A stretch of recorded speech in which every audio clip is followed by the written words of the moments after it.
Привет, это майор в отставке. Сегодня Россия – это мир почти тотального контроля. Люди не только оппозиционных взглядов сталкиваются с тем, что за ними могут наблюдать на улице, в интернете, через социальные сети. А что если даже дома, например? Представьте себе, вы уходите из дома, уверенные в своей безопасности, а по возвращению ничего не подозреваете. Ваша жизнь идет своим чередом, но вас уже записывают. Камеры, микрофоны, скрытые устройства – все это спецслужбы в России могут установить у вас дома или даже в офисе, и вы об этом даже не догадаетесь. И это не конспирология. Это реальность, и если вы представляете хоть какую-то угрозу для преступного режима в России, такое может произойти и с вами. Спецслужбы в России действительно наделены такими полномочиями, такими правами, но они ими злоупотребляют. Для российской власти слежка за теми, кто осмеливается высказывать критику в ее адрес, давно стал привычной практикой. И если вы думаете, что это касается только известных политиков или активистов, это не так. Любой человек, который не угоден системе, может стать объектом внимания спецслужб. Существует немало случаев, когда спецслужбы использовали скрытую аппаратуру для наблюдения за оппозиционерами, активистами или просто гражданами, которые выражали несогласие с властью. Один из самых известных примеров – это дело Анастасии Шевченко. В ее квартире прямо в спальне было установлено скрытое видеонаблюдение и негласная аудиозапись НВД и НАС. Спецслужбы просто-напросто записывали на пленку всю ее личную жизнь. В 2017 году Шевченко стала жертвой таких мероприятий со стороны силовиков, когда она активно занималась правозащитной деятельностью и занимала активную позицию против российских властей. Это лишь один из множества случаев, когда спецслужбы использовали скрытые методы слежки за гражданами, не давая им даже малейшего подозрения о том, что они находятся под наблюдением. И это касается не только самых активных оппозиционеров, но и тех, кто просто выражает несогласие с властью. Напомню, что меня зовут Олег Кашинцев, я бывший оперативник из Ярославской области, майор полиции в отставке, ныне опасный по версии путинского режима преступник и враг государства. И сегодня мы поговорим о том, как российские спецслужбы используют свои полномочия для скрытой слежки за неугодными, как они могут тайно проникнуть в ваш дом или офис и установить скрытую аппаратуру. Мы разберем, как все это происходит, как работает этот механизм негласного наблюдения и что делать, чтобы минимизировать риски. От вас, как обычно, требуется досмотреть это видео до конца, поставить лайк, поделиться им. Ну а если вы случайно напоролись на это видео, на этот канал, то не стесняйтесь и обязательно подписывайтесь на него. Итак, мы начинаем. Для начала важно понять, что российские спецслужбы, когда проводят такие мероприятия, действуют формально в рамках закона. Да, дорогие мои, закон позволяет силовикам проникать в жилища или другие помещения. Он наделяет их такими правами. Взять, например, закон о полиции, его статью 15. Она дает им право входить в жилища или другие помещения при наличии определенных обстоятельств. Ну, разумеется, как и во всех остальных аспектах своей деятельности, связанной с борьбой против неугодных властям, силовики этим правом злоупотребляют. Российское законодательство позволяет спецслужбам и силовикам проникать в частные помещения не только на основании закона о полиции, но и в рамках негласных оперативно-розыскных мероприятий ОРМ, таких, например, как оперативный досмотр или наблюдение. По закону это может происходить, если есть основания полагать, что лицо причастно к совершению тяжких или особо тяжких преступлений. Требуется наличие дела оперативного учета. Но, как известно, под тяжкие и особо тяжкие преступления власть сейчас подводит любую критику или критику устроенной ей войны. Для этого также необходимо получить санкцию суда, то есть нужно предоставить судье доказательства того, что в отношении лица имеется информация о его причастности к преступной деятельности. В качестве доказательств как раз могут выступать материалы дел оперучета, а судья, рассмотрев представленные материалы, должен или должна вынести постановление, то есть дать санкцию на нарушение частной жизни и дать разрешение на проведение оперативно-розыскного мероприятия наблюдения с использованием средств НАС, это негласная аудиозапись, или НВД, негласного видеодокументирования. Однако, как мы видим на практике, особенно в отношении критиков режима, судьи часто лишь формально проводят судебные процессы, выносят приговоры по указке сверху. То же самое, как нетрудно догадаться, происходит и с санкциями на проведение ОРМ. Они утверждают запросы спецслужб и подмахивают любое постановление, если на то есть политическая воля. Именно поэтому называть это все законными действиями нельзя. И это делает любое вмешательство в вашу частную жизнь практически легитимным с точки зрения власти. Ведь террористами, экстремистами или изменниками Родины сейчас делают тех, кто просто выступает с критикой режима. В отличие от открытых действий, которые регулируются нормами закона о полиции, например, то есть гласных мероприятий, такие назовем их оперативные вмешательства, остаются скрытыми и от обычных граждан негласными мероприятиями. Чтобы было понятно, скажу, что в целом все мероприятия российских силовых органов можно условно разделить на два типа. Это гласные мероприятия и негласные. Гласные мероприятия – это те, которые происходят открыто, не требуют наличия секретных материалов или засекреченных действий. Например, это допрос, проведение опроса, обыска, выемки или проверка документов. Но нас сегодня интересует негласная деятельность, та, которая скрыта от глаз и проводится тайно. Прослушка, наружка, скрытая установка камер и микрофонов – это классический пример негласных мероприятий. Такие действия регламентируются не только публичными законами, но и секретными приказами, содержание которых недоступно общественности. Негласное проникновение в помещение может быть вызвано несколькими требованиями. Это попытка зафиксировать связи объекта, его приватные разговоры или данные для доступа к его цифровым ресурсам. Здесь, я думаю, все понятно. Многие общаются в квартире со своими соратниками, сидя, например, на кухне за чашкой кофе или бутылкой виски. Кто-то разговаривает по чистому телефону, считая, что его не прослушивают, но делает это у себя в квартире или в офисе. Ну и абсолютно все вводят на клавиатуре перед компьютером свои логины и пароли для доступа к почте или к приватным чатам, или даже просто к компьютеру. Установив скрытое видеонаблюдение над компьютером, можно получить данные для доступа к вашей почте или к вашим приватным перепискам. Для того, чтобы незаметно проникнуть в помещение и установить аппаратуру, российским спецслужбам требуется провести немало подготовительных, обеспечительных, легендированных и прикрывающих мероприятий. Задействуется целый комплекс подразделений и служб, таких, например, как БСТМ и ОПБ. БСТМ – это бюро специальных технических мероприятий. Там в том числе работают и так называемые медвежатники, специалисты по вскрытию замков. Да, в этом подразделении действительно есть такие специалисты с отмычками. Они обладают специальными знаниями и оборудованием, приблудами, позволяющими вскрывать самые сложные замки и проникать в помещение без следов. И все это за ваш счет, налогоплательщики. Также БСТМ или его аналог ФСБ занимается прослушкой и контролем технических средств связи объекта, чтобы знать его точное местонахождение и намерения в реальном времени. Кроме того, именно сотрудники БСТМ, ну или его аналога ФСБ, являются теми специалистами, кто устанавливает скрытую аппаратуру в помещении. В мероприятии обязательно задействует ОПБ, это оперативно-поисковое бюро, или «семерку». Сотрудники этого подразделения занимаются наружным наблюдением, но не только им. Оперативно-поисковое бюро ОПБ, также известное ранее как оперативно-поисковое управление ОПУ, представляет собой специализированное подразделение МВД, занимающееся в том числе и наружным наблюдением в рамках оперативно-розыскной деятельности, как понятно.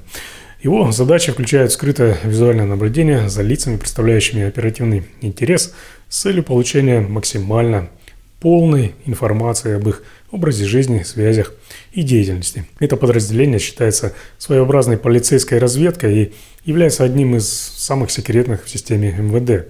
Некоторые его сотрудники имеют должность разведчиков. Название «семерка» закрепилось за этим подразделением еще со времен КГБ, как преемника его 7-го управления.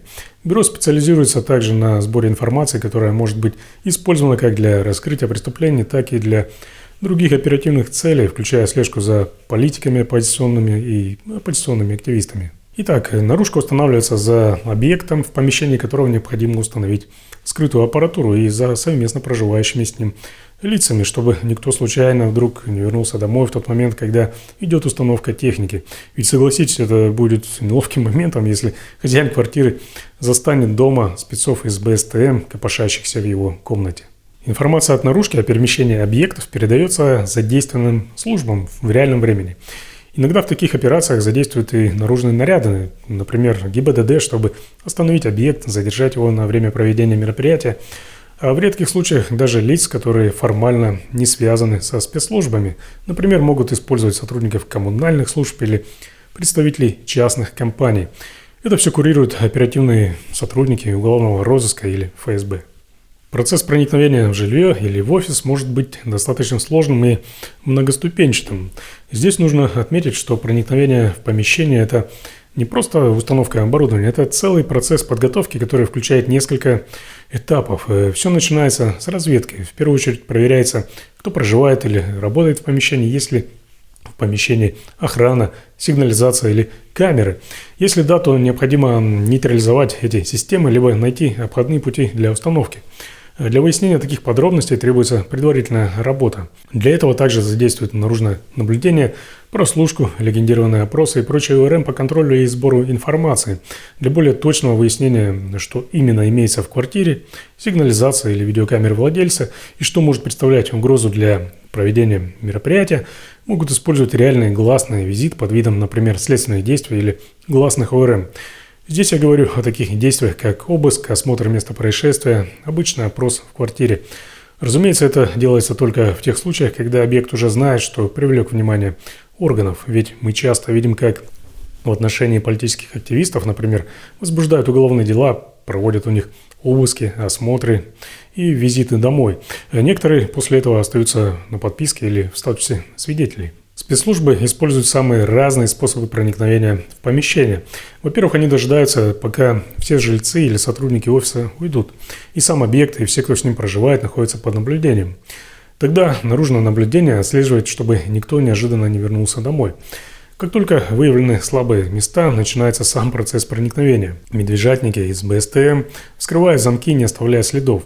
Спецслужбы также могут арендовать, например, соседнюю квартиру, если она сдается, чтобы не прибегать к таким рискованным операциям, как вскрытие замков и проникновение непосредственно в квартиру или офис объекта. Через стену устанавливается камера или микрофон, а возможный шум от сверления маскируется под ремонт. Установка аппаратуры может также производиться под видом визита сотрудников коммунальных служб. Этот метод используется реже, так как требует сложной подготовки, создания легенды, согласования с реальными службами, что может поставить операцию под угрозу и раскрыть секретные данные. Если объект проживает один, то для упрощения мероприятия и минимизации задействованных ресурсов его под благовидным предлогом могут тупо вызвать в отдел полиции и потянуть время. Например, человек может быть вызван на опрос по надуманному поводу, чтобы отвлечь его и дать время для работы специалистов. Если аппаратуру необходимо установить в офисе, то здесь спецслужбы могут прибегнуть к имитации чрезвычайных ситуаций. В офисах могут устроить учебную пожарную тревогу, чтобы эвакуировать всех людей из здания, пока специалисты проводят установку оборудования. В здание никто не запускается до окончания монтажа аппаратуры. Уже непосредственно в самом помещении подбирается место и устанавливается аппаратура, скрытые камеры, микрофоны. Современные технологии позволяют делать устройства практически невидимыми. Спецслужбы могут использовать различные типы устройств. Камеры видеонаблюдения могут быть скрыты в самых неожиданных местах, например, в потолочных панелях, стенах или даже в бытовых приборах. Микрофоны для аудиозаписи устанавливаются в тех местах, где они могут улавливать звуки, такие как разговоры или другие важные моменты. С ними, как вы понимаете, все еще проще. Это плинтуса, розетки, электроприборы и так далее. Оборудование может быть либо подключено к электрической сети помещения, в котором оно устанавливается, либо работать на автономном питании. Современная техника видеонаблюдения может работать несколько недель или даже месяцев без подзарядки.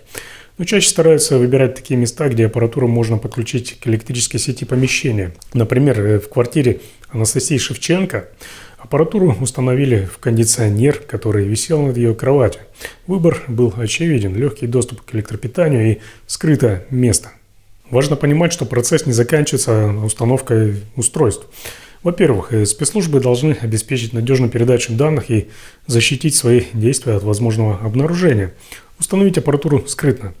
Во-вторых, вся установленная аппаратура должна быть также скрытно демонтирована, иначе эти дорогостоящие секретные приблуды попадут в руки объекту наблюдения, что не только раскроет всю операцию, но и поставит под угрозу секретную техническую составляющую. Для демонтажа используется абсолютно точно такой же алгоритм действий, как и для установки, с той лишь разницей, что этот процесс происходит быстрее. Техникам заранее известно, откуда что нужно снимать, и делается это быстро, без лишних аккуратностей. Главное – обеспечить первоначальное состояние места установки. Место хранения и записи информации может быть два. Запись может осуществляться как на отдельный носитель, жесткий диск, так и передаваться по воздуху на приемник. Для этого в радиусе действия должна находиться машина с приемным оборудованием. Далее я дам советы, как минимизировать риски и постараться не допустить установки подобной аппаратуры у себя дома или хотя бы понять, что она уже установлена. Самый простой способ защиты – это установить в своем доме или в офисе видеокамеры, которые будут передавать изображение на ваш смартфон или на другое устройство. Это позволит в реальном времени или в записи отслеживать, что происходит в помещении в вашем отсутствии. Но спецслужбы могут тупо отключить электричество в квартире или офисе перед проникновением, поэтому используйте питание от аккумуляторов или бесперебойники, либо же диктофоны. Можно скрытно оставить включенный диктофон на батарейках, когда уходите из дома. Чтобы потом не прослушивать всю запись за время своего отсутствия, просто используйте программу, которая визуализирует звуки в изображении на графике. При проникновении в квартиру в любом случае не избежать появления различных звуков, скрежет в замке, чихание и прочее. Это будет хорошо видно на визуальном графике амплитуды звука. Будьте внимательны к окружающим. Не игнорируйте незнакомых людей, которые могут появиться в вашем доме или в офисе, особенно если их поведение вызывает подозрения. Это может относиться к сотрудникам коммунальных служб, различным мастерам, техникам и прочим. И некоторые специалисты советуют использовать устройство для экранирования сигнала, то есть глушилки, чтобы скрыть свои действия и разговоры от внешних источников.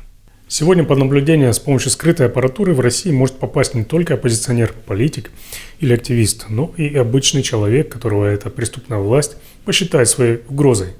Россия превращается в самое настоящее орловское государство, где спецслужбы могут проникать в ваши дома, устанавливать скрытые камеры и микрофоны, и все это часто может делаться без достаточных на то оснований, только из-за того, что ваша позиция противоречит позиции преступного режима. В России это часть повседневной жизни в условиях современных технологий, и чем больше вы знаете о том, как работают путинские спецслужбы, тем лучше вы можете защитить себя и свою частную жизнь. Важно помнить, что если вы находитесь в группе риска, то способы минимизировать риски и защитить свою личную жизнь все же есть. Сопротивляйтесь этому режиму и боритесь с ним любым доступным и безопасным для вас способом. Если вы находитесь на службе в силовых органах и не хотите быть соучастниками тех преступлений, что совершает эта власть, вас это тоже касается. Сопротивление начинается с малого, со знаний, с привычки задавать вопросы, с обсуждения правды с близкими. Распространяйте правдивую информацию и учитесь защищать себя технически. Безопасные способы сопротивления – это тоже сила. Помогайте тем, кого эта власть преследует.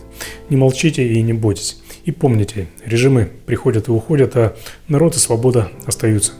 У меня на сегодня все. Спасибо, что досмотрели это видео до конца. Поддержите мой канал и ждите новых полезных видео. Ну а для получения оперативной информации также не забывайте подписываться на мой телеграм-канал. Ссылка есть в описании. Информация там обновляется каждый день.